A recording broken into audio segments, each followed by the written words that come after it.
कवठे इथं भीमा नदीपात्राची खुलेआम लूट सुरू असून ठेका एका ठिकाणाचा वाळू उपसा दुसरीकडचं असा प्रकार घडत असून महसूल प्रशासनाच्या भूमिकेवर गंभीर प्रश्न निर्माण झालाय।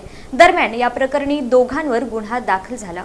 याबाबत अधिक माहिती अशी 27 मे 2026 रोजी सकाळी 8:30च्या सुमारास हायवा ट्रक MH24 AB 8103 चा चालक समीर जमील शेख वय 26 राहणार रसूलपुरा वैराग रोड धाराशिव यानं त्याचा मालक वसीम शेख राहणार धाराशिव यांच्या सांगण्यावरून 6 ब्रास वाळू चोरून भैया चौक ते नवी वेस चौकाकडे जाणाऱ्या मार्गानं विनापरवाना अवैधरित्या वाहतूक करत असताना मिळून आला। त्याच्याकडे वाहनाची कागदपत्रे आणि वाळूच्या रॉयल्टीबाबत इतर कोणतीही कागदपत्रे नव्हती। त्यामुळे दोघांवर फौजदार चौडी पोलीस ठाण्यात गुन्हा दाखल करण्यात आला। दरम्यान गेल्या काही दिवसांपासून दक्षिण सोलापूर तालुक्यातील भंडारकवठे इथं भीमा नदी पात्रातून सुरू असलेल्या कथित बेकायदेशीर वाळू उपशामुळे महसूल प्रशासनाच्या कार्यपद्धतीवर गंभीर प्रश्नचिन्ह निर्माण झाला आहे। शासनानं ज्या ठिकाणी वाळू उपशाची परवानगी दिली आहे त्या ठिकाणी काम न करता दुसऱ्याच भागातून मोठ्या प्रमाणात वाळूचा उपसा सुरू असल्याचा आरोप स्थानिक ग्रामस्थांकडून केला जात आहे।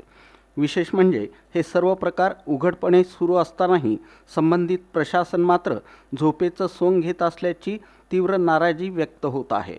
मिळालेल्या माहितीनुसार भंडारकवठे येथील हारून जमादार यांच्या शेतासमोरील गट क्रमांक 829, 971 आणि 797 या भागात वाळू उपशासाठी अधिकृत ठेका देण्यात आला आहे।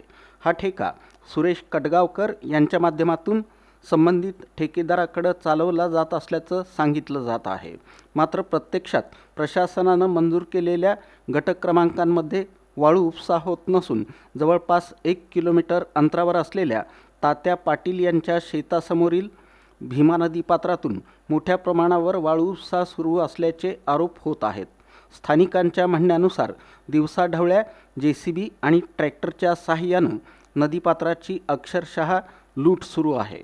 शासनाच्या नियम आणि अटी धाब्यावर बसून हा उपसा सुरू असून पर्यावरणीय नियमांचीही पायमल्ली होत आहे।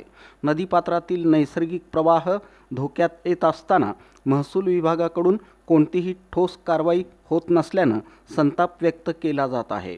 ठेका एका ठिकाणाचा आणि वाळू उपसा दुसऱ्याच ठिकाणी होत असताना दक्षिण सोलापूरचे तहसीलदार, संबंधित सर्कल अधिकारी आणि तलाठी यांचं या सर्व प्रकारांकडे दुर्लक्ष का होत आहे असा सवाल नागरिक उपस्थित करत आहेत। दररोज कोट्यवधी रुपयांच्या गौण खनिजाची खुलेआम लूट सुरू असताना प्रशासन कारवाई करण्याऐवजी मौन बाळगत असल्यानं नेमकं कुणाच्या आशीर्वादानं हा काळा बाजार सुरू आहे अशी चर्चा परिसरात रंगू लागली आहे। नदीपात्राची होणारी हानी, महसूल विभागाचं संशयास्पद मौन आणि नियमबाह्य सुरू असलेला वाळू उपसा यामुळं आता जिल्हाधिकारी तसंच वरिष्ठ महसूल अधिकाऱ्यांनी तातडीनं चौकशी करून संबंधितांवर कठोर कारवाई करावी अशी मागणी जोर धरत आहे।